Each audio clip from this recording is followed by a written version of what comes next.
journalism team, and I am here with my co-host Jesus and a guest. Mi nombre es Jesús Rojas, estamos aquí en Conversaciones de Salud. Gracias por acompañarnos en este evento. Y bueno, muchísimas gracias. And our guest. Hello, everybody. Buenas tardes. My name is Cynthia Munguia. Mi nombre es Cynthia Munguia, directora ejecutiva de Minnesota Recovery Connection, executive director for Minnesota Recovery Connection, and it's a pleasure to be here. We also have some guests on Zoom as well. Would you like to introduce yourselves? Lolita Ulloa. I'm from Hennepin County, and I am leading the effort on the opioid crisis for the county. I'm Bridgette Noring. I am the founder of the Devin J. Noring Foundation. I lost my son Devin to fentanyl poisoning at the age of 19, so I'm grateful to be here with y'all tonight. Thank you for being here with us. Good afternoon. My name is Alma Sanchez, and I am a community member, and I'm an advocate. Whenever I'm allowed to speak, and people want to hear. And my most important title is Denilson's mom, which I lost my 19-year-old in 2021. I'm sorry for your loss. Miss Carmen, would you like to come up and introduce yourself?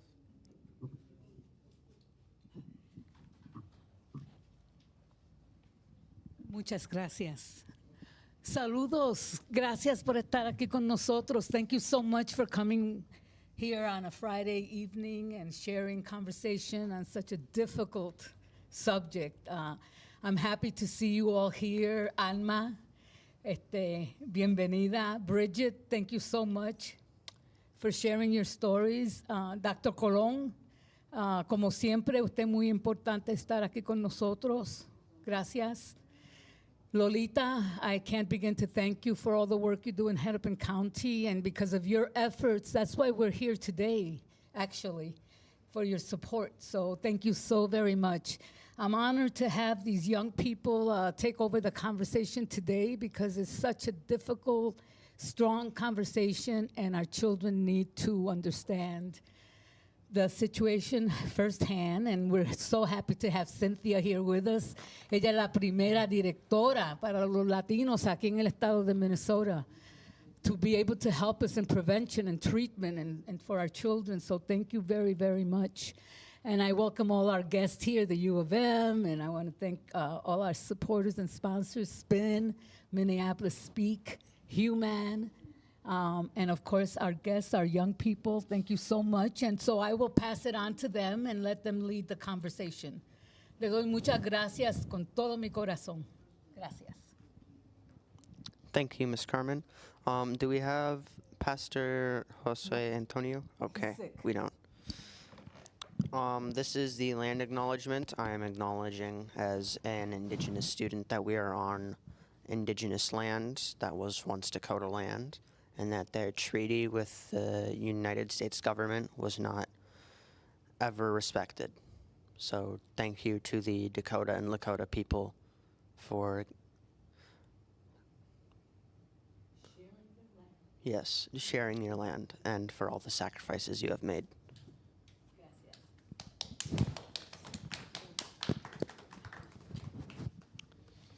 Okay, town hall conversation. The national overview and medical response with Dr. Héctor Colón.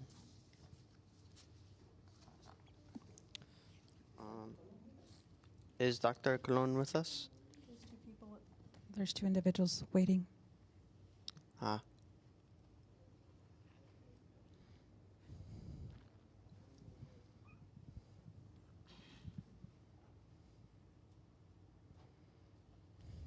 We are currently waiting for Dr. Colón.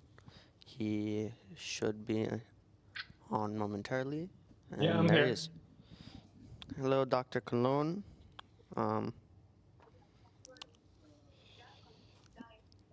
Are you ready for your questions? The national overview and medical response?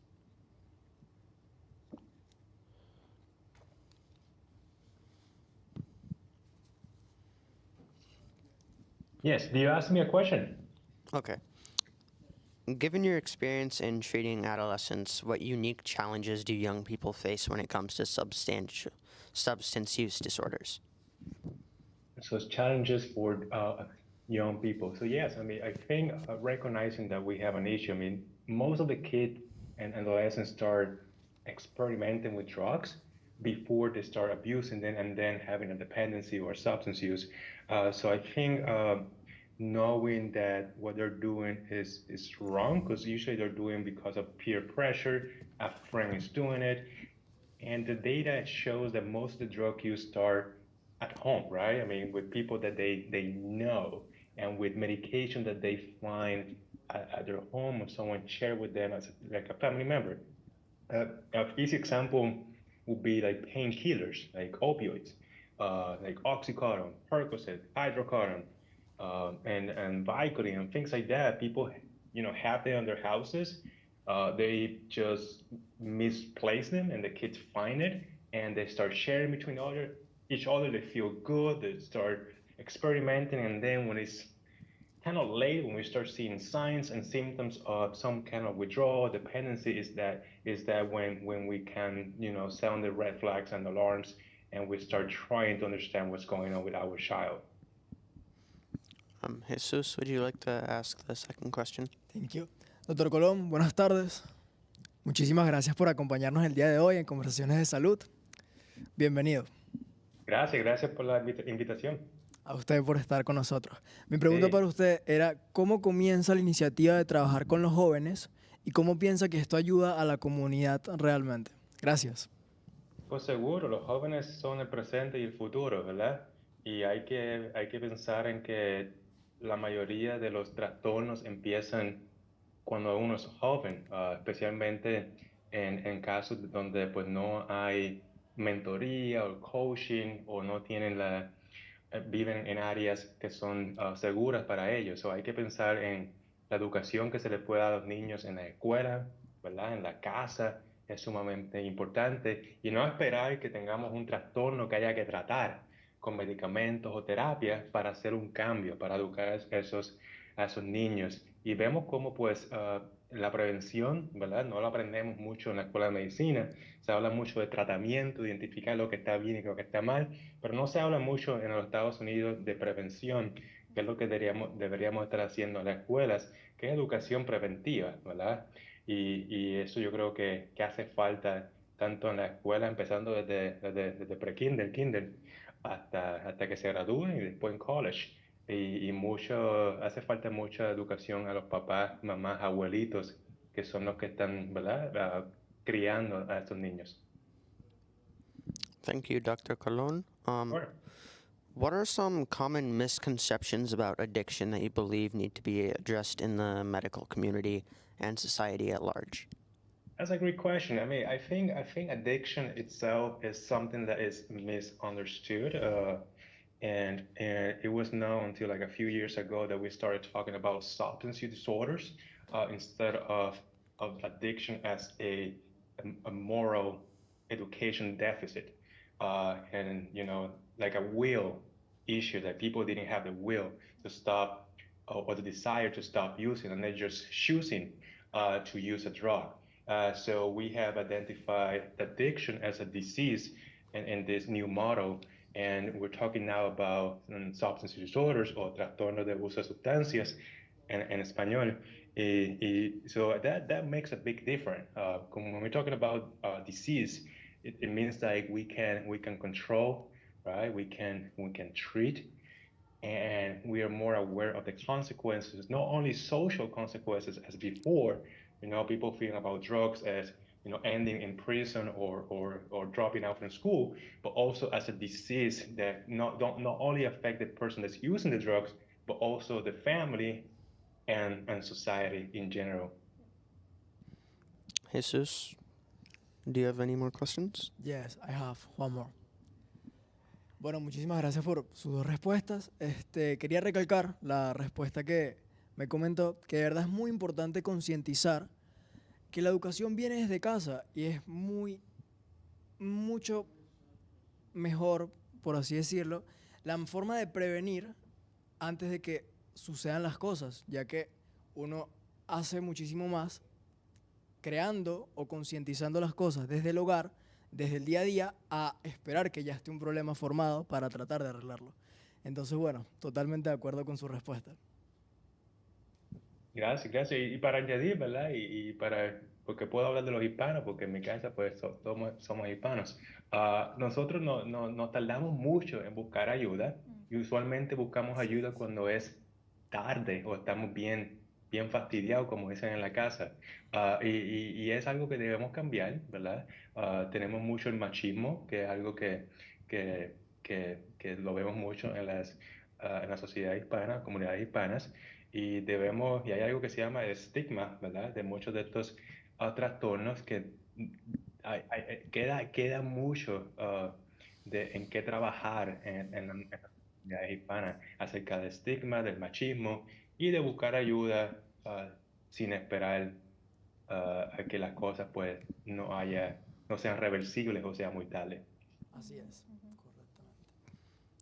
So, Dr. Colón, one more question for you before we move on to Bridgette. How can we better integrate mental health services with addiction treatments to ensure a holistic approach to recovery? And this is particularly for adolescents and young adults. Yeah, and that's a great question because it's a difficult answer. It requires a lot of legal changes. I mean, depending on the stage of practice, mental health and substance disorder are divided like pathways, and budgets come from different houses and different pockets, and it's hard in some states to combine those because it's hard to get funding to treat both in the same house. But we know, and the scientific community knows, that if you don't treat mental health, there is no physical health, and the way around it could be this, you know, it's not the same, but it is there too, right? If you don't have physical health, of course, it affects your mental health. But if you don't have a good brain, your body would not work. So we should treat both.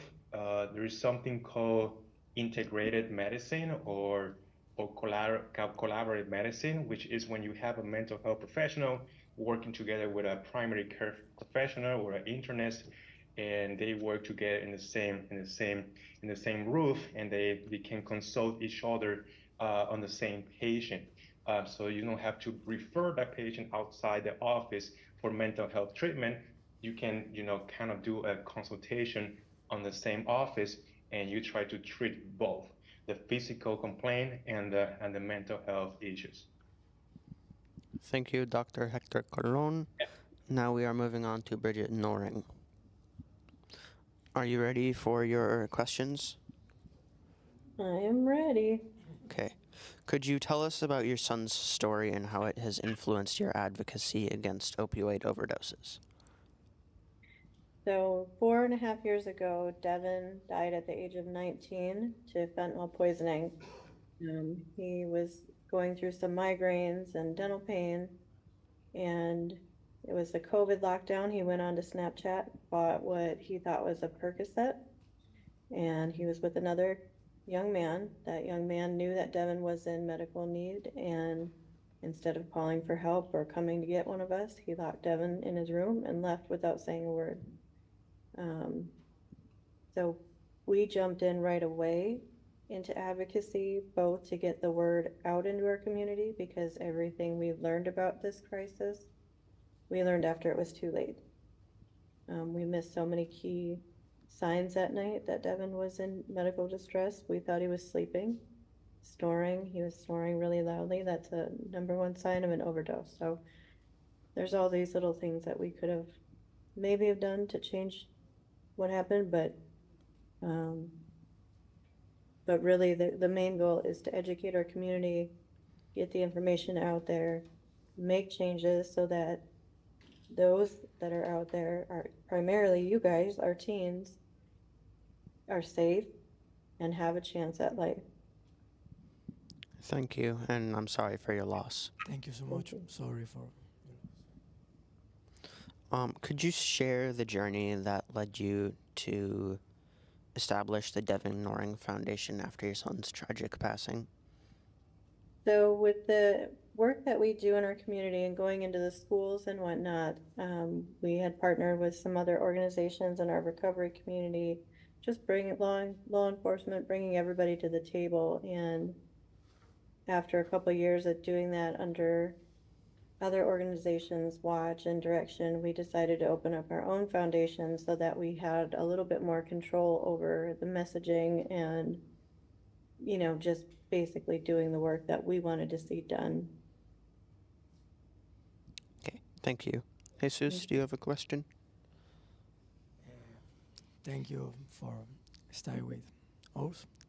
I'm sorry for your loss.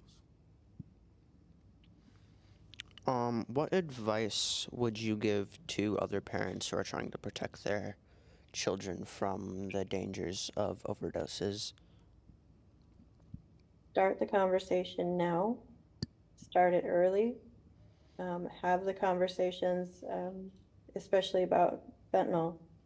These fake pills are so easy to find here in my small town. Our drug task force has been pulling hundreds of thousands of them off the streets, so they're not going anywhere anytime soon. Have a conversation with your children about the dangers on social media. Snapchat, we had no idea that this is the #1 place where these dealers hang out and sell to our children, and they deliver it right to your front doorstep unbeknownst to you. So just starting the conversation, you know, getting educated, learn the signs of an overdose, have Narcan in your home, and just really being vigilant. Know who your children are, you know, hanging out with. I mean, you don't have to be, you know, on top of them 24/7, but know the people that they're with. I mean, we trusted this person that Devin was with. Devin knew him for a very long time. So, I mean, even that, there's uncertainty there. Minnesota, we have Steve's Law, Good Samaritan Law. Can't get in trouble. You call 911 for help. So, I mean, these are all things that parents should know. Parents should communicate with their children and just really normalize the conversation. Miss Carmen has a question for you. Let's see, is this on? Hi, Bridgette. Hi, Miss Carmen. Can you hear me? I can hear you. Mi amor, can you please share with us this new legislation that was recently passed? So right now, the Kids Online Safety Act passed in the Senate. That is a very major bill. It's going to put some safeguards in place for kids and parents where social media companies are concerned. It'll set the privacy settings at the highest setting. They no longer can, teens can opt out of some of the dangerous algorithms that are out there. It still has to pass through the House. I'm going to DC next week with a group of parents to meet with House representatives, so fingers crossed that gets passed this year. And then in July, my Congresswoman Angie Craig, introduced the Cooper Davis and Devin Noring Act bill. So that bill has unanimous bipartisan support in both House and Senate. That bill would require social media companies to report these drug dealers directly to law enforcement when they are found by the algorithms or they're reported. So this would definitely be helpful where law enforcement is concerned, but still working at it. So fingers crossed these get done this year. Thank you. Last question for you. How do you envision the future of opioid prevention, and what are the roles that families and communities play in this? Families are huge. I know Alma would agree. There's, you know, our voices are just as important out there in sharing our stories, and hope that parents would have conversations. You know, we unfortunately lived the ugly side of this coin where we lost our children, but there's hope in recovery. So we want to make sure that we're helping people get to that road. I would love a day where we don't have to have these conversations. But I'm honored to be here tonight, and I thank you guys, because I think you, the youth, the teens, the young adults, you guys are gonna be a really big driving force in this, because I can go into these schools and I can talk to kids all day long, but when it comes from you guys tune in a little bit better. It's a different, it hits different when it comes from you guys. So I appreciate what you're doing, and I'm glad that you're doing it. And I'm so thankful that Carmen and all of you are putting the work in to get the message out there into your community as well. Thank you, Bridgette. So now we have some questions for Alma Sanchez. Are you ready for your questions? Thank you for your time, Miss Bridgette. I'm ready. Okay. Could you tell us your son's story and how it has influenced your advocacy? Of course. Once again, I couldn't agree with Bridgette. I wish we didn't have to do this, but somehow, somewhere, we need to let the word out. My son, he was a handful.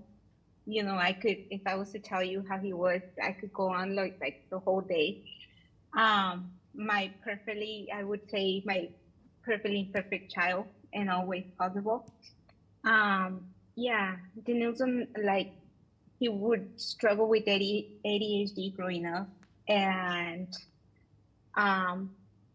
you know, he was a typical boy, but it got to one stage that he started struggling a lot with depression, anxiety, especially when COVID happened. I think that was, you know, that was like the cherry on top of everything. So he would always mention to me that he didn't feel enough for this world, that he didn't belong here, that he was sad all the time. We're trying to get him help.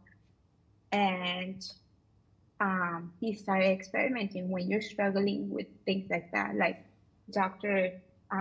Colón mentioned, mental health, very fragile, very important into this topic.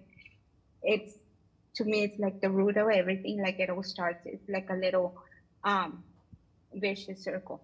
Like, you gotta attack one thing in order to help the other points.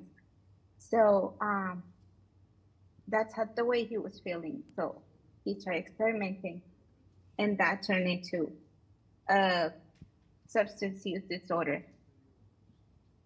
I want to say I'm glad he didn't do hard drugs, but he would use the vape pen or the wax pen. We got him the help he needed. He was good. He was doing so good. You know, I was glad whenever he would call me, because he got into the recovery. You know, he was placed into this program, and he, like I said, he was doing so good. November 25th, he called me saying that he really wanted to come home, you know, but then again, his conversation was still the same. But I forgot to mention, in one of those times when he had a crisis, he fell into the hospital, and he got prescribed what it's called Adderall to help out with his depression and his ADHD. So he became codependent of the medication. And, you know, like I said, November 25th, there was his last phone call. He really wanted to come home. I miss you guys. I'm doing so well. I can't wait to go back home. And he told me, you know, he loved me. He misses his family. And he sounded okay. Little did I know, it was that 2 days after he said he checked himself out of the recovery program, because he was already 19. So, and nobody advised me, or nobody had told me that he had to check himself out. But his thought was just to make it home. How do I know this? Because of the police report. So he went off and bought a train ticket, you know, destination home, because that's what they found on his tab. But he never made it home. While making his trip home, he came across this adult distributing, you know, what it's a counterfeit pill in which I don't know how much amount of fentanyl the pill had, perhaps maybe half a pill, because they only found fragments, you know, into his stomach. Around 8:30, he was found by a bypasser, he was found unresponsive. We don't know for how long my son was down because he fought for his life for 5 days. He was brain dead. He would fall into cardiac arrest very often. Little by little, his organs, started dying. The problem came, it was that he didn't have no cell phone or ID on him at the time he was found because he was, technically he was in recovery and he had to, be clean out of everything. I'm sorry. So I didn't know anything once again. Nobody called me. Nobody advised me that he was no longer in there. Promise. I thought my son was safe. On December 1st, like I say, 5 days after, he was disconnected by the hospital because it is inhumane to keep someone, that is already brain dead, that he was declared officially brain dead after running all the tests that didn't be run. And I didn't find out until 9 days after. And that's because they aired through the news. So I got the phone call on December 10th that no mother ever wants to get from the coroner's office. And they said that they had my son. They couldn't do nothing for him and that I had to go and recognize his body. Like Bridgette again mentioned, I wish, we knew or we had all the information that we're giving out to you guys. You guys are the future. I wish I knew all things that I know now, so that way I could maybe do a little bit more different, or take more precautions. Or I don't want to say like help on my son more because fentanyl doesn't care and fentanyl changes everything, and you never know. It's hidden. You think you're taking something and it is not. Thank you. So, what changes do you hope to see in how specifically the authorities respond to overdose cases, mostly around identifying the victims? I'm sorry, can you repeat the question? Yeah. How do you hope to see the changes in how the authorities handle the overdose cases, particularly around the identifying victims? Okay. Like I said, we need to get the word out, and also I know law enforcement is getting involved a lot. We are getting a lot of support from the DEA, by doing family summits, which we get, everything, every update that it's been done. There's been a lot of shifting, ever since my son passed until now. So we hope, they keep doing the same thing and support us parents and support the community, just as they've been doing now. Thank you. So, how do you manage to balance your grief and advocacy work, and what motivates you?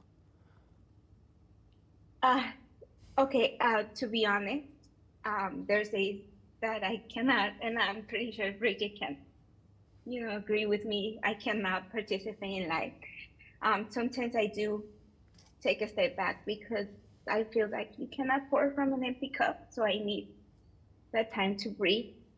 I jumped too fast into the advocacy at the beginning, so now I'm like a little. I took a step back, but I have 2 other girls, so that's my motivation, and I want my son to see the world through me, and I want to do the things he would do, because he mentioned a lot that the main reason he wanted to be okay because he wanted to get the word out. He wanted to help out troubled youth just like himself, and he really, really wanted to be a drug counselor and just go out there and help out whoever needed his help. So that's what my biggest motivation. I feel like he passed the purpose. He just passed on the purpose to me.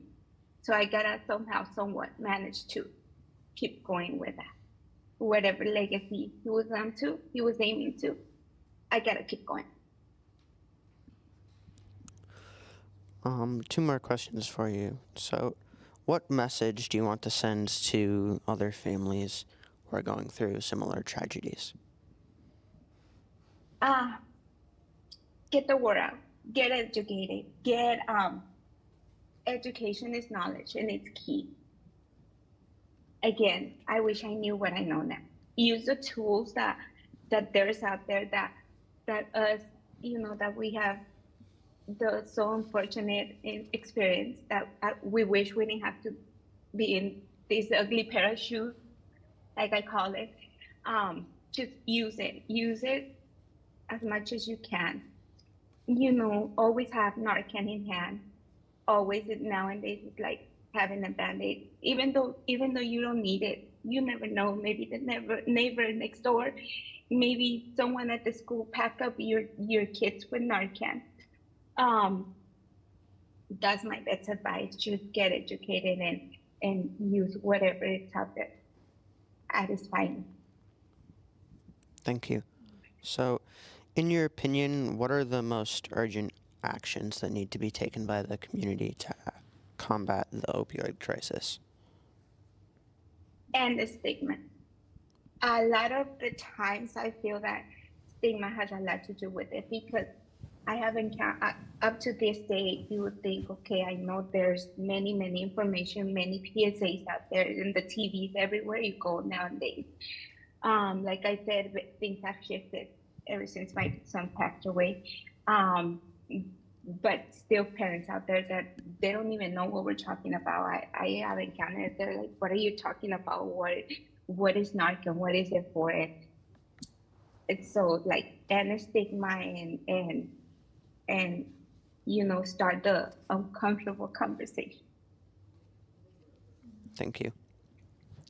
So, yeah, thank you for your time. Hola, muchas gracias por tu tiempo, por tus respuestas, y quería agregar que De nada. gracias por estar aquí con nosotros y compartirnos este suceso y estas circunstancias tan complicadas, que por este medio podemos evitar que más personas pasen por un suceso así tan difícil, y que antes de llegar a un extremo peor, tratar de prevenir las cosas. Entonces, gracias por contarnos este suceso, y que sepas que estás ayudando mucho a la comunidad a prevenir futuras situaciones parecidas. Gracias, y lo siento. Gracias a ustedes por tenerme aquí. Ustedes son el futuro. Usen todo lo que nosotros les estamos dando, porque es algo que no se le desea a nadie. Muchas gracias. Muchísimas gracias, de verdad. So, we now have some questions for Cynthia. Hello there. So, can you talk about the role that the Minnesota Recovery Connection plays in supporting individuals and families? Yes, and thank you for having me here. Thank you, Carmen, for inviting me to speak here.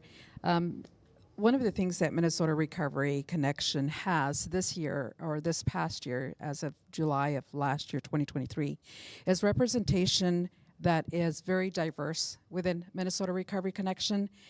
And one of the things that we can do now is go out into the community in our language, in Spanish, because we didn't have that before. And I want to put that out first.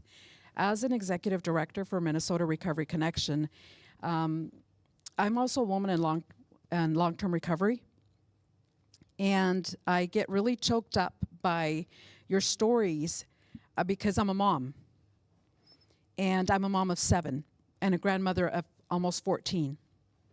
And of the 7 children that we have, that we share, 5 of the 7 suffered from mental health co-occurring disorders with substance use disorders and co-occurring mental health disorders.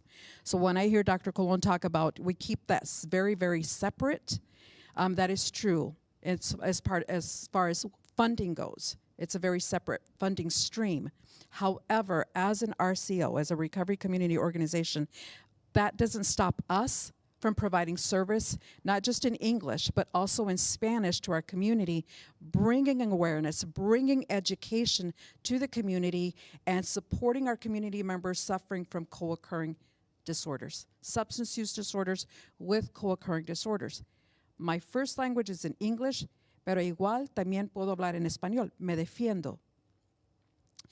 And so and I'll take it in English here, but as we are moving forward as an organization, not only are we building out the bilingual program that just started in January for Minnesota Recovery Connection, but we're expanding that program. We're expanding it to Northfield. We're expanding it to Long Prairie.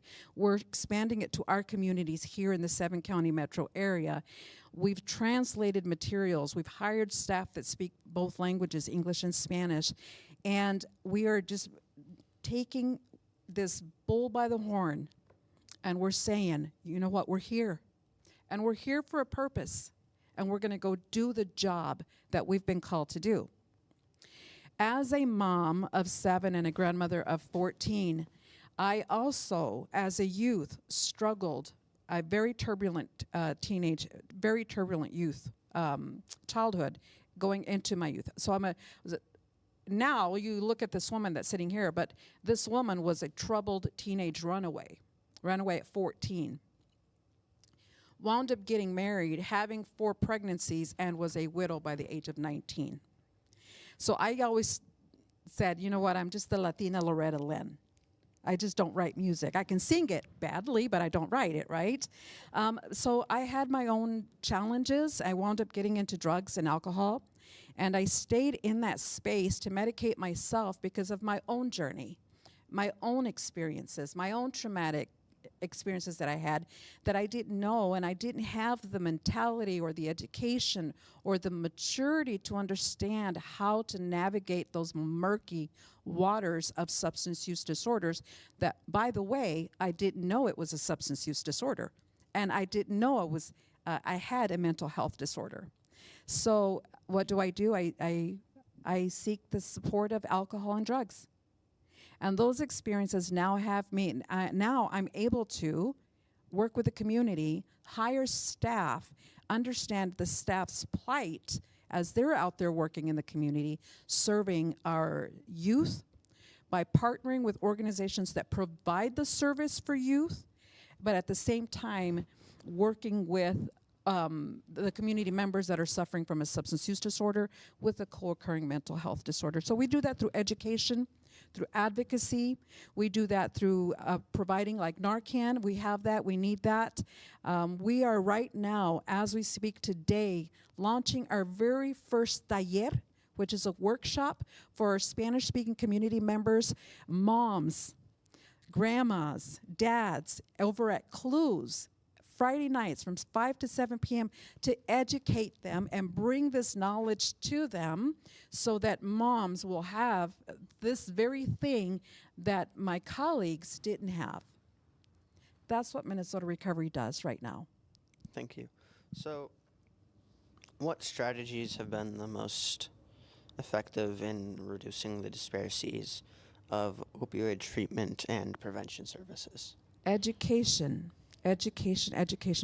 but also relationship building. Because when we're working in the community and we're building relationships, with the individuals that are getting treatment, estamos colaborando y estamos estableciendo relaciones con personas en la comunidad, estamos teniendo esas conversaciones, estamos agarrando esa confianza. And so as we build relationship and we build trust with our community members, they can get empowered to say, you know what, I may not be ready for treatment, but at least I know that I can talk to Cynthia. I can talk to you. I can get some resources and stay alive one more day. That is our ultimate goal, is how do we keep our community members that are suffering from this terrible disease alive one more day? Thank you. So, wait, oh, my bad. What are some of the most successful strategies your organization has implemented in addressing? We did that one. The strategies was education and relationship building. Brain fart. Wonderful. I love youth. How can we ensure that recovery services are accessible to all, especially in those underserved communities? Absolutely. Very good question. By being available to provide these services for free. We provide services every day of the week, not just Minnesota Recovery Connection as an RCO, but there's multiple RCOs within the state of Minnesota, 23 if I'm not mistaken to date, that are providing peer recovery services, that is one-on-one services with individuals that are suffering from a substance use disorder.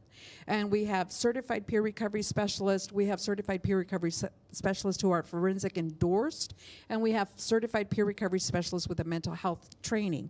That is, that they can provide peer-to-peer services, one-on-one services with individuals that are needing recovery supports, people that are coming out of the justice system and they're coming into the community and they're needing to be able to get on their feet or get into a program, and for individuals who also have a co-occurring disorder like I do, a diagnosed co-occurring disorder like I do, and that are getting the treatment that they need, the medication, the therapies that they need to be able to get and to walk their journey of recovery the way they need it. And so what we do is we walk right along beside them, supporting them in their journey how they need it. Not how we think they should take their journey, but how they need their journey and how they're going to go through that. And we're just going to support them all along the way. We're going to advocate for them and give them all the resources that are available to RCOs, transportation, housing, if they needed to go into treatment, do they need to go into detox? Or maybe they just need to have a cup of coffee. Maybe I just need to sit down with you and have a cup, a fountain drink or a soda drink and just talk or just be and feel safe. So, last question. What role does storytelling and sharing personal experiences play in the recovery process? Powerful. When we hear the stories, there's something about stories that connect us because we find that we are more alike than different. And if we haven't suffered it, somebody in our circle has suffered it. Somebody near to us has suffered a loss. When we talk about our children and we talk about our personal experiences, the person that's sitting in front of me, they can say, okay, you get me. You get me. I hear you. I see you. You understand me. When I talk about my children, of the 7 children, my stepson, the oldest stepson that we have, he was Narcaned 5 times. 5 different times just to get him to come back. And I promise you, he came back angry as all get out. Just angry, swinging. But he's alive today. My heart goes out to the both of you.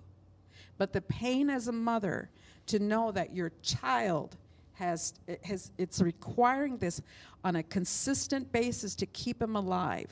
It's like, how long, Lord, how long do we have to go through this? How many more times will we have to go through treatment? He has gone through every treatment in the state of Minnesota. But I'm very grateful that he's still alive. And that he's here and we're fighting this battle. And that we're not going to give up. And maybe I'm not the one that's going to walk beside him, but somebody else will walk beside him to help him continue his journey. That's how powerful stories are, because it connects us to the core, and it makes us, if we haven't experienced it, you will feel the process, you will feel the stories, you will feel the journeys. And I'm very passionate, not just because I'm a Latina and I'm a spicy Latina. No, I'm very passionate about this because I've suffered it, because I've lived it, because I had to see my children repeat the mistakes that I did, that I regret putting them through that. But now I'm grateful, and there's somebody that needs to be admitted into the room, but now I'm grateful that we've experienced this because we can tell our stories together. Thank you. Thank you for your time. Thank you. Quería agregarte una pregunta, ya que como eres madre y tienes 7 hijos, ¿de qué manera piensas que ellos te motivan a continuar ayudando a la comunidad latina? Porque cuando ellos ven a su madre, después de tanto tiempo de sufrimiento, yo tengo 11 años de ya no beber, ya tengo 11 años en recuperación y tengo 30 años sin tener que usar una droga ilícita. Dice, cuando ellos ven a su madre poder sobrevivir todo eso y sobrepasar todo eso, y estoy aquí para apoyarlos a ellos y decirles, mira, mira, mira, aquí estoy. Si yo puedo, tú puedes. Y tú vas a ser mejor que yo. Tú vas a lanzarte más allá que yo. Vas a hacerlo mejor. Y cuando ellos ven eso, así dicen, wow, wow. Qué increíble. Sí. Un aplauso, por favor. Gracias por tu tiempo y bueno, espero puedas seguir ayudando a la comunidad, puedas seguir viviendo y siendo una inspiración para tus hijos como ellos son una inspiración para ti. Muchísimas gracias. So, thank you for your time, Cynthia. Now we have questions for Lolita. Okay, so as the leader of Hennepin County's opioid strategic framework, can you discuss the most critical elements of this initiative? Sure. First, I want to thank you all for inviting us and for having youth lead this discussion, which is so important in the storytelling. For Alma and Bridgette, for you to be able to talk about your sons and your losses, even when your teacup isn't full any longer, you can't even put words to that. It's immeasurable. And it should not be just on your shoulders. It should be on the shoulders of the entire community, because we're all moms, grandmothers, sisters, brothers, cousins, and it affects everybody. It affects every social economic group. It affects every age group. And this is a crisis. This is a public health crisis for our country, and not just in Minnesota, not just in Hennepin County, and not just for mothers who have lost their sons and their daughters. So we want to make sure that our community and our residents know that we are all in this together. And if we're not in this together, we will lose hope, and we will not get beyond this crisis. I think for me, when I'm looking at the framework that we have in Hennepin County, so thank you. Thank you for sharing and taking another piece of yourself and exposing that to everybody. I can't imagine how hard that is to do. But Bridgette, I gotta love that what you're doing, and it's really important. Alma, you are the legacy of your son, and that is wonderful. So what are we doing in Hennepin County? It's pretty simple. To what Cynthia said, our guiding principle is keeping people alive. They cannot go to recovery if they are dead. So really focusing on things that keep people alive, because there are people who are going to use drugs and continue to use drugs. How can they use those safely?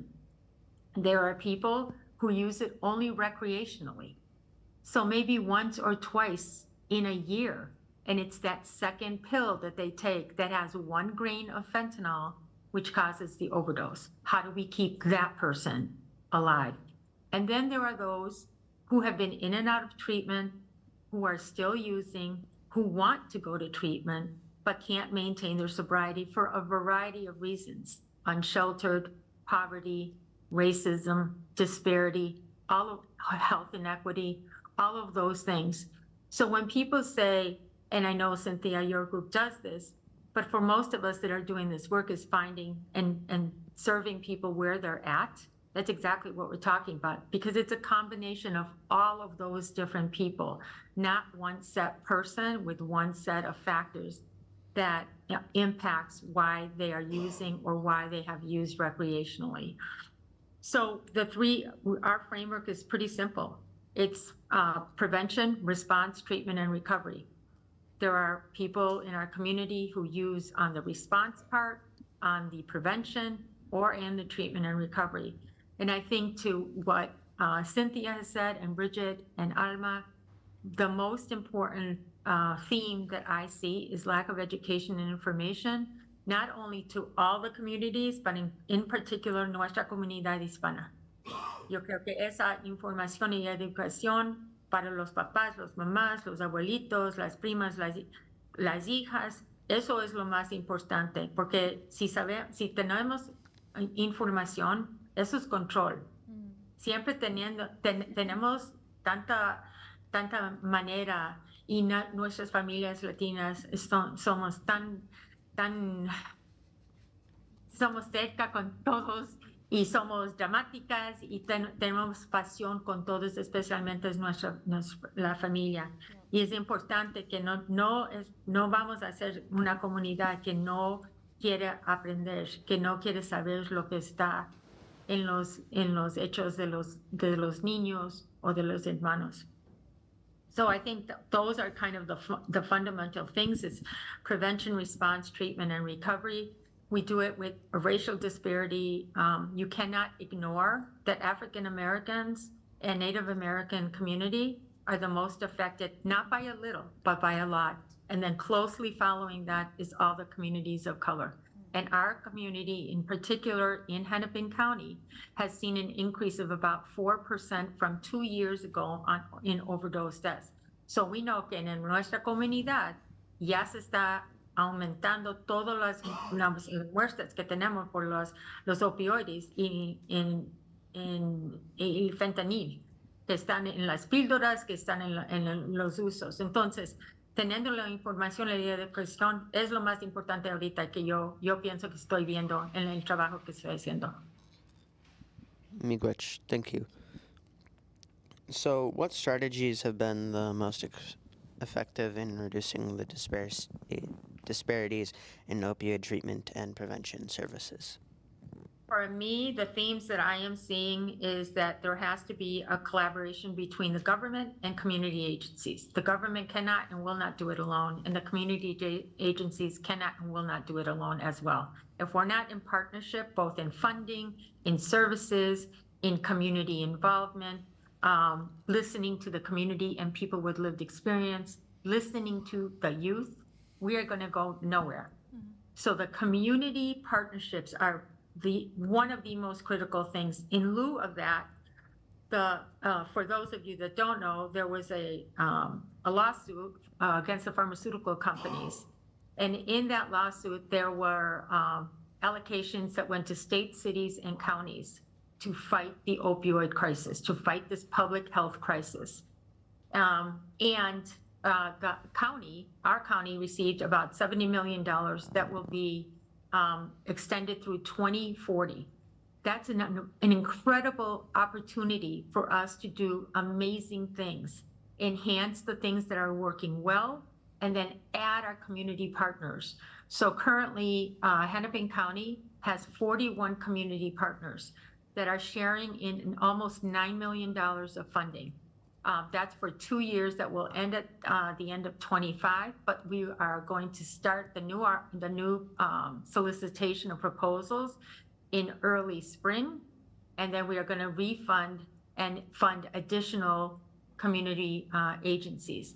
Along with that, we've enhanced and funded additional services internally. So child protection, the county attorney's office, the sheriff's office, behavioral health, all of the county departments, the government offices that do this work day in and day out, and they want to help more. They want to collaborate more. They want to offer more services.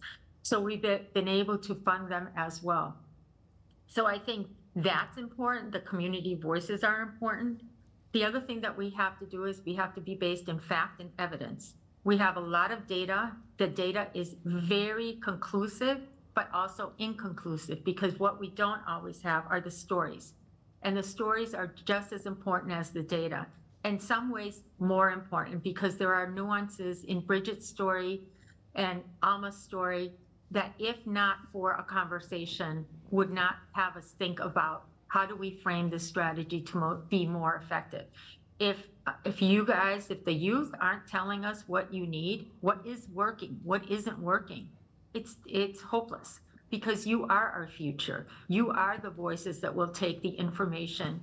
You are the people that impact the youth more than anybody, as Alma was saying. They can hear from me, but I'm 40 years older than most of the people I'm talking to, and it's better coming from you.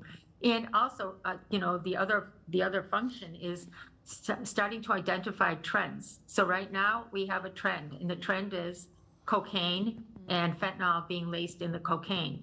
Now, I was just talking to Dr. Levy at Broadway Health Services, and what he says is he's seeing between 10 and 15% more overdoses going into North Memorial Hospital of recreational youth, teens using once or twice in their year at a party, and their cocaine is laced with fentanyl. So making sure that we're up to date, we're modifying, we're pivoting, and we're responding to things as they come, so that we're not set in our ways, and that the funding goes to the areas that need it the most. Thank you. So, can you discuss the importance of collaboration between various community and governmental organizations in combating this epidemic? Yeah, I would say in the last 3 years, there has been a consensus about many things. And one of the things I think in Hennepin County in our state, but Hennepin County in particular, has taken an aggressive approach in harm reduction. So maybe making sure people who are using drugs currently have clean needles, because if they don't have clean needles, they will die.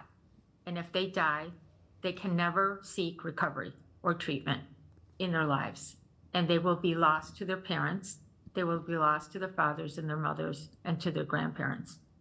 So making sure we have available fentanyl strips, Narcan, syringes, all of the things that will make their use safe until they are ready, until they make the decision, until they get all of the services they need to move beyond that to treatment, if that is in their future.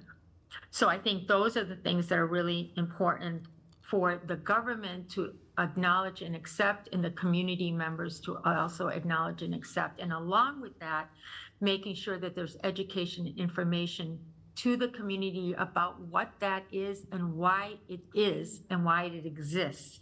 And that's really important, because unless you have lost somebody, it's really hard to actualize how you could have kept your family or partner alive. And there are things out there, and there's a lot of resources out there, a lot of it, and people have spoken about this, the stigma of using. Well, for recreational youth, there isn't really a lot of stigma for using, if they're using it recreationally. They are at a party and they are sharing drugs. And they're not thinking about any stigma, because at that party, many people could be using drugs. So that's a little bit different than having somebody in our community in particular who may be an older person, or who may be not at a party but is using and hasn't reached out to anybody for help, because there is help. We need to make sure that we're as accessible, Cynthia talked about this, that we are as accessible as possible to everybody in our community, and in particular in our community que es latina, que tenemos que ver a la persona que representa a nosotros, que se ve como nosotros y habla nuestro lenguaje.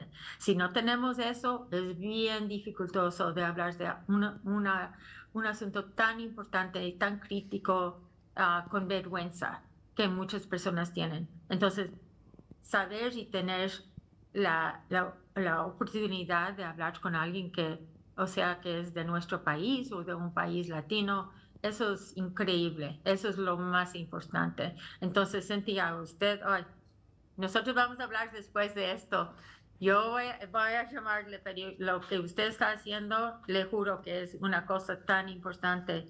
Una cosa que no tenemos mucho ahorita en Minnesota y en el condado de Hennepin, no tenemos muchos doctores que son hispanos en esta área y también enfermeras. Y eso es lo que es bien importante. Y el doctor también habló de mental health y en esa área también no tenemos los profesionales que necesitamos para nuestra comunidad. Entonces, eso es una área en que si no tenemos esos médicos, esas enfermeras, sabe que las agencias son los más importantes porque las agencias son las personas que tienen los empleados que hablan español y que son de nuestros países. One last question. How can the public support Hennepin County's efforts in preventing opioid misuse and assisting those in recovery? Well, that's a great question. I consider myself part of the public. My job is part of the public. I'm a resident too. I have as much obligation as everybody else, and I feel that I have a responsibility, not only in the job that I have, that I'm honored to have, but also as a resident of Hennepin County, as a woman, as a mother, una Latina. Todas esas cosas me hacen la persona que soy resident y el público también. Pero yo creo que totalmente cada persona, cada familia necesita informarse de lo que está pasando ahorita. Y esa información y educación es lo que va a hacer la diferencia en que si el crisis comienza, continúa, o si nosotros podemos hacer realmente algo que se lo va a impactar lo que está pasando ahorita. Entonces, yo creo que el público, esto es un crisis público de la salud. Y si las personas aceptan eso como el crisis que es, eso es lo más importante. Yo creo que eso está pasando, pero, ay Dios, pasa it's so slow that sometimes you lose hope. But what I don't lose hope because there are stories, there are programs that are making a difference, little by little, step by step. And I'm hoping that when you all are in your 30s, you will look back, you two young men, you will look back at this program and you will have another program and say, you know what, when we were this age, we had this program and look how things have changed. I hope that's your future, and the youth's future. Thank you. Thank you for your time. Thank you for your time. Bridgette, Gracias. we have a few more questions for you.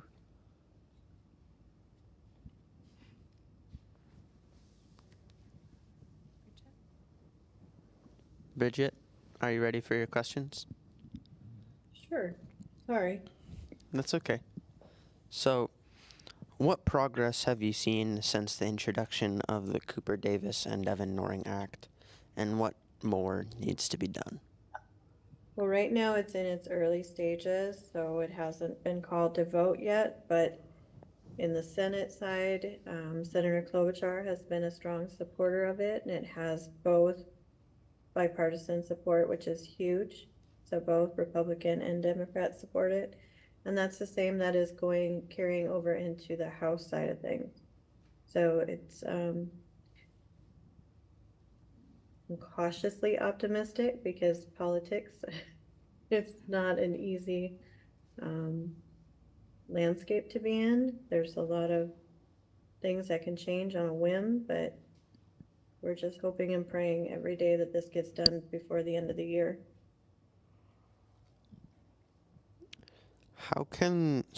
Next question. How can legislation be a powerful tool in preventing future tragedies like the one that happened to your son? So when we look at what is happening on social media, whether it be cyberbullying, sex exploitation, the substances being sold on there, this is the first time in decades that any legislation has been moving through the chains. There's just big tech has a lot of money that they throw at our legislators and nothing ends up getting done. But this year, they're not winning this fight so far. So what this does, all this legislation is, it's going to save lives. That's the big thing, is it's going to save lives. It's going to prevent these deaths from happening.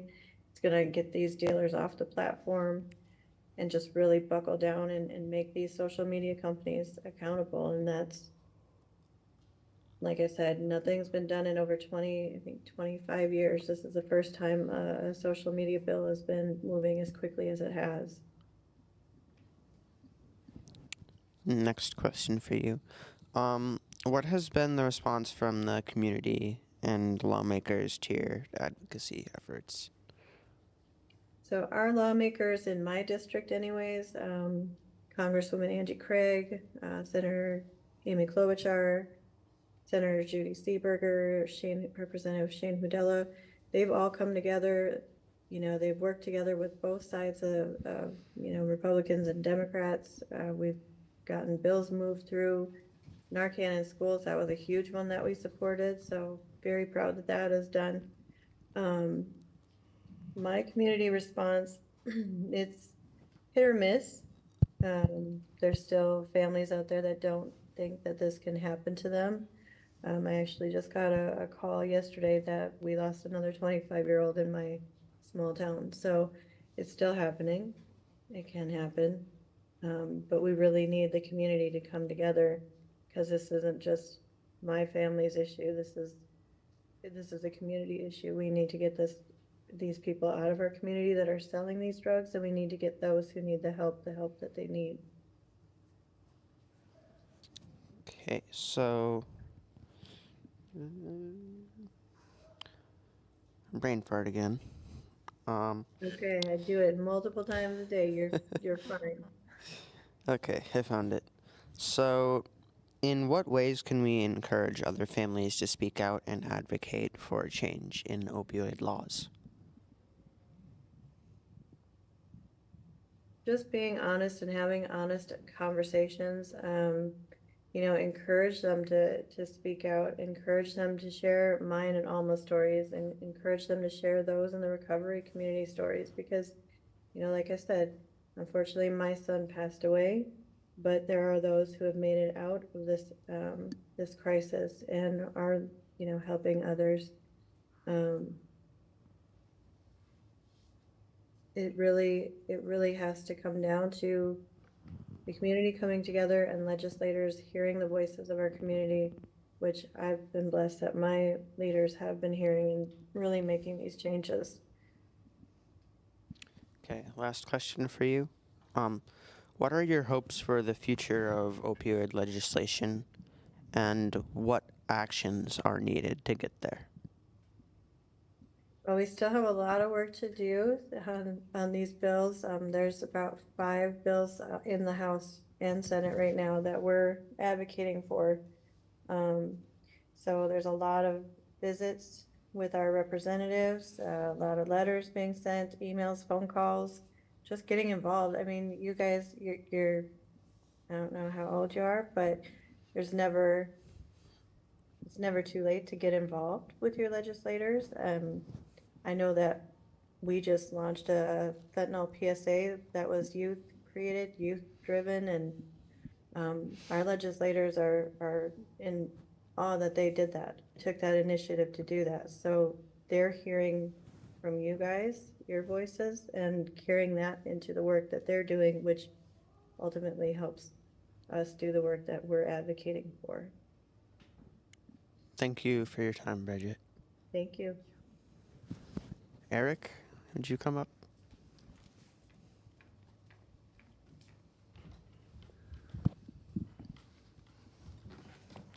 So, Eric, I have a set of 5 questions for you. How does the Youth Community Journalism Institute empower young people to engage with and address critical community issues like the opioid crisis? Yeah, thank you, Lyric. Thank you, all the guests today. I want to thank everyone for being here. It's a very difficult subject, and it's very you know, it's inspiring to hear all the people talking about it and who have lived experience with it and the solutions that we're trying to find. That's the whole reason we started Youth Community Journalism Institute. My name is Eric Ortiz, and I'm the founder or executive director of Strong Mind, Strong Body Foundation. It's a youth and community development organization. And in the spring, we started the Youth Community Journalism Institute to build off of our Community Solutions Program, which is an intergenerational leadership and youth development program that identifies problems in the community, you know, with the support and guidance. We help youth create solutions for those problems. And it's very action-oriented. You know, we started the Strong Mind, Strong Body Foundation after the pandemic, just seeing with all the problems that were with youth. We want to provide some more educational and economic opportunities for young people. And so this is a way that we're doing it through journalism. I believe it can be a very powerful tool to create change, and with youth leading that change. So the way we teach community journalism is, you know, identify a problem and then use fundamentals of good journalism to report on that issue, and then mobilize community support to hold powerful people accountable for issues, problems, to create solutions. That's our goal, is to really create solutions. So what, you know, Bridgette was talking about getting legislation passed, you know, that's what we want to do, is help get legislation passed. We want to help get funding and money to go to where it needs to go to help create solutions for the opioid problem, for the opioid crisis. You know, these are epidemics that are very critical. This is just one, but there's a lot of others in the world today. And, you know, we're really hyper-focused on communities. You know, how can we at the local level help create solutions for local problems, community issues? We believe that community journalism can change the world. It starts in the community at the ground level. And so we really want to empower young people with the tools of journalism, good journalism, ethical journalism. You know, I have 25 years in journalism and over a decade in community journalism, and really been focused on how can we lift up underserved communities, communities whose stories are not being told. The whole story is not being told by traditional media, legacy media. You know, a lot of voices are not being heard or ignored or misrepresented. You know, we want to change that. Youth are one of those marginalized communities and underserved communities, and that's why we started the Youth Community Journalism Institute, to empower them, to give them a platform. So the way our program works right now, we have a few different initiatives. We have one with schools where we create an online school newspaper, teach students, middle school students, the fundamentals of community journalism, give them a platform where they can talk about what's going on in their community. That's how I met Lyric, who goes he's in South High School now as a freshman, but he used to go to Ella Baker School. And it's a school in our neighborhood, about 2 blocks from where I live in Minneapolis, uptown Minneapolis. And so started working with their youth in our Community Solutions program, and then we started an after-school program in the spring, last spring. Started Ella Baker News, which is an online school newspaper for them. And then this summer, we started an online youth community journalism micro-internship program with Speak Minneapolis, which is a community media center in Minneapolis. Today, we're at St. Paul Neighborhood Network, SPIN, a community media center in St. Paul. And we're going to be alternating each month, doing this monthly show with youth. This is all produced by youth. You don't see the control room, but we have a 9-year-old who's the director of this show today. We have some camera people, camera operators, 14-year-old from South High School, you know, and Jesus and Lyric. They're both in high school, 10th and 9th grade. And this is, you know, all youth-led, you know, learn by doing. And that's really our motto, is how can we empower youth to help create healthy communities for everyone. So it's really exciting. Thank you. So how do you mentor young journalists to approach sensitive topics like addiction with empathy and accuracy? Yeah, empathy is more important than ever now. Just really putting yourself in other people's shoes and feeling what other people feel is really hard. We want to convey that and really teach that, but it's giving them opportunities like this to talk about difficult subjects, to research those difficult subjects and report on them, learn about you know, people who are doing good work, connect them to people who are doing great work, who have lived experiences and really have experienced, issues that are really difficult. This is one. When our first program during the summer, other issues that the youth were talking about were immigration reform, reducing gun violence, public safety, health. These are all really critical issues, and how do we get young people to really understand them is by giving them opportunities to learn about them in a new way, engage them in a new way, and this is a way to do that. In addition to what we're doing here today, we have community events monthly where we're going to be connecting the issues today to bringing more experts so that we can connect the community and engage in new ways, to really use journalism in new ways to create solutions. Right now, local news across the country is also in a crisis. There's a lot of lack of trust, a decline of trust in the news and media across the country.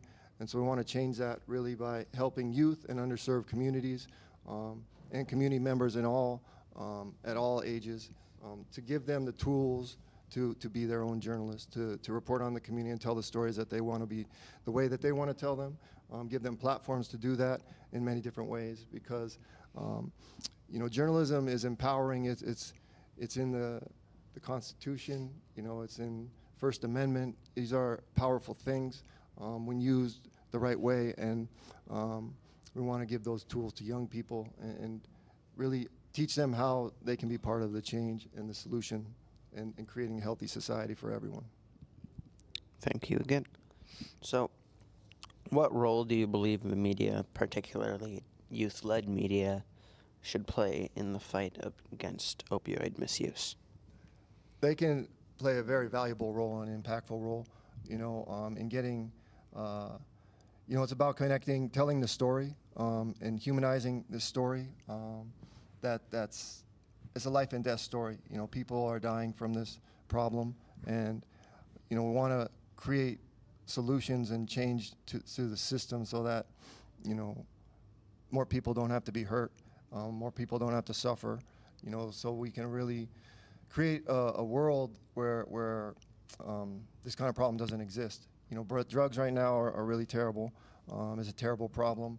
A lot of people are impacted by it. A lot of communities are hurting, and the way the system is designed right now, people in powerful places like social media and big tech, they should be held accountable in more ways that they are now.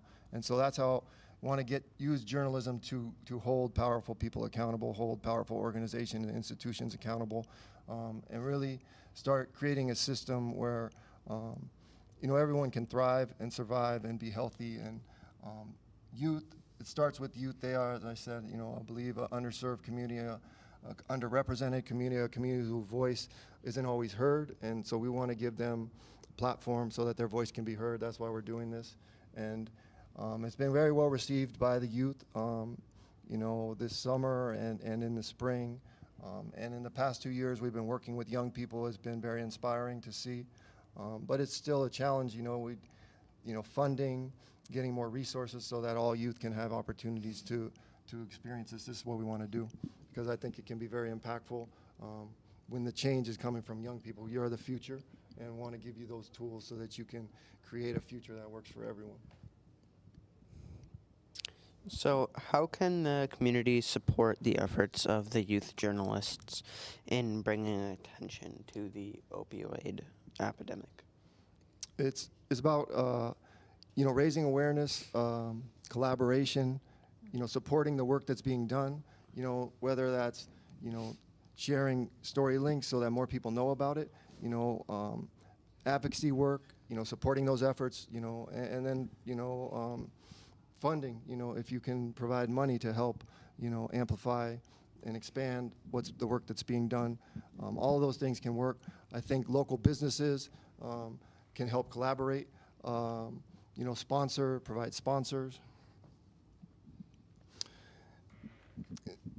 sponsorships, collaborations, partnerships, connect organizations that are doing this great work. That's why connect experts, from the community with youth, bring them into schools, so they can get more educational opportunities and learn about this, start younger, start at kindergarten, preschool, I think,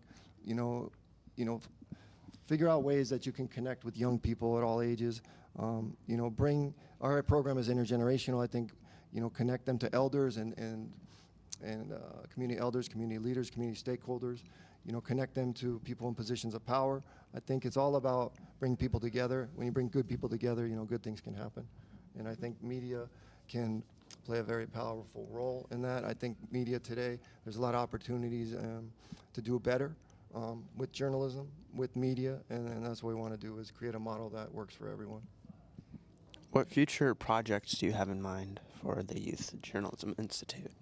So we want to just grow this institute. Right now, we started in the spring.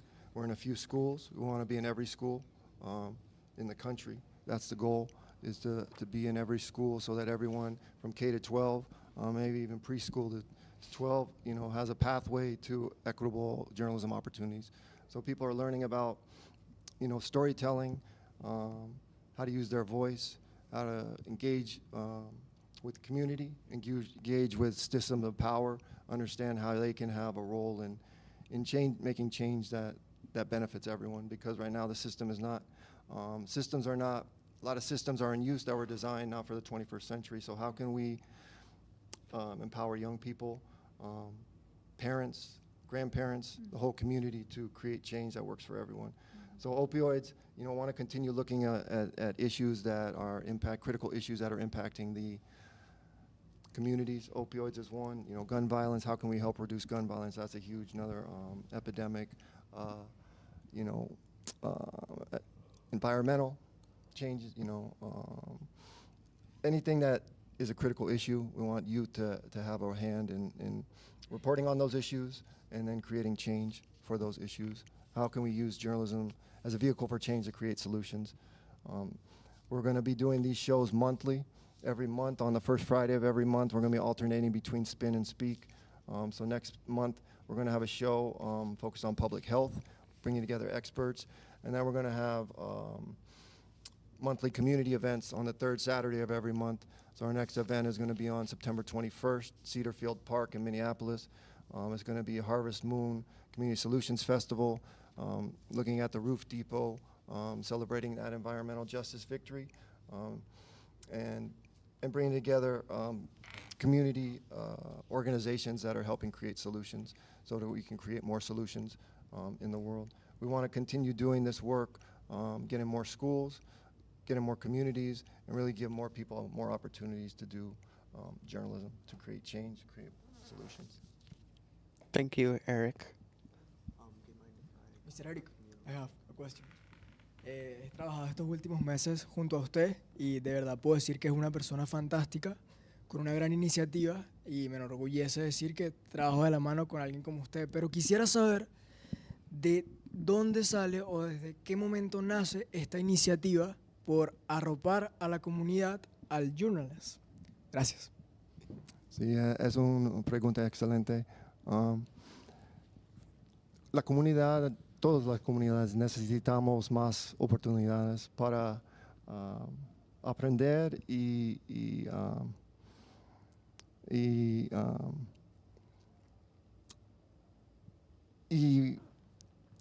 estar más fuerte. Hay mucha injusticia en el mundo y queremos cambiar eso y crear más justicia para toda la gente. Gracias.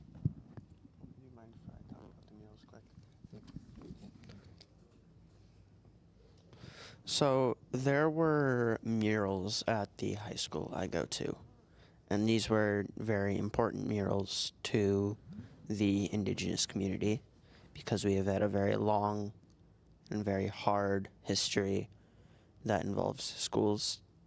First with boarding schools to strip us of what we were taught by our elders, by our ancestors, by our parents, and to try and quote-unquote civilize us. And then with survival schools after that, and still in schools today. These murals were very important to me and others. There was one that was in honor of a 14-year-old girl and her mother who were murdered by their stepfather.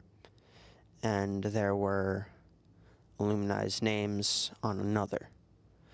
And it's very important for us because it's signifying that we have completed our journey, that we are moving on, and that, hey, look, we did it. We passed through 4 years of school, and we actually have something to show for it. And over the summer, these murals were painted over in white paint, and that no one knew about it until the first day of school. And there is going to be a community outreach program that is going to happen next Thursday at 5 p.m. in the South High School Commons to talk about those murals as a community, because the All Nations students themselves have already talked about it, and we have already shared with our principal that we do not approve of his actions. And if you would like to be there, if you would like to share your opinion on it, if you would like to say something, please show up. We need your support. We need people to be there. And we need to show that all people, all colored people, no matter what, we won't be silenced. Thank you.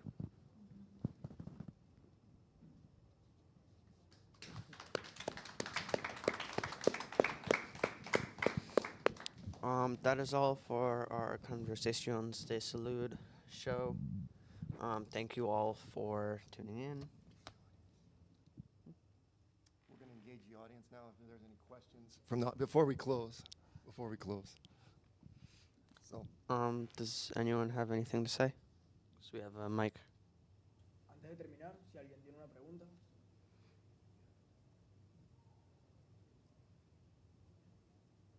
No? But I do want to share a little bit about MRC, what we're doing.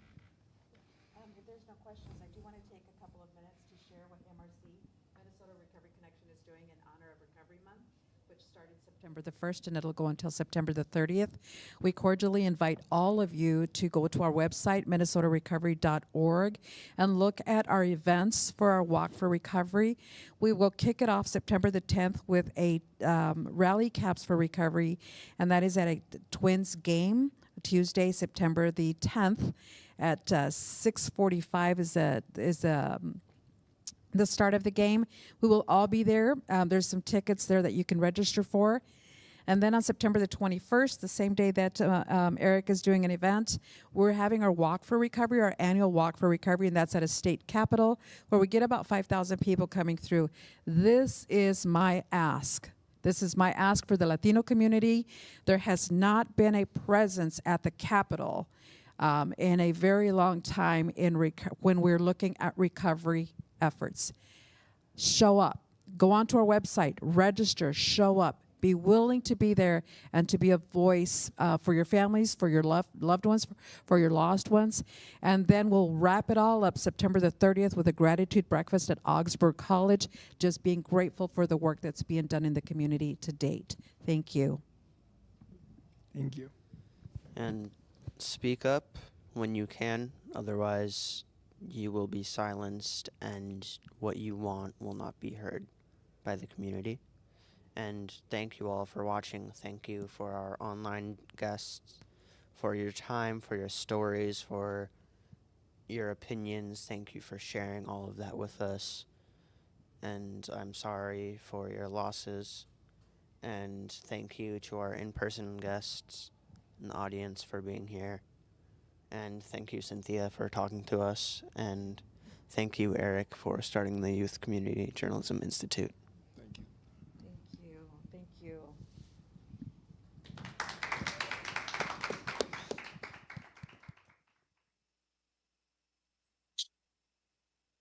Thank you. Thank you.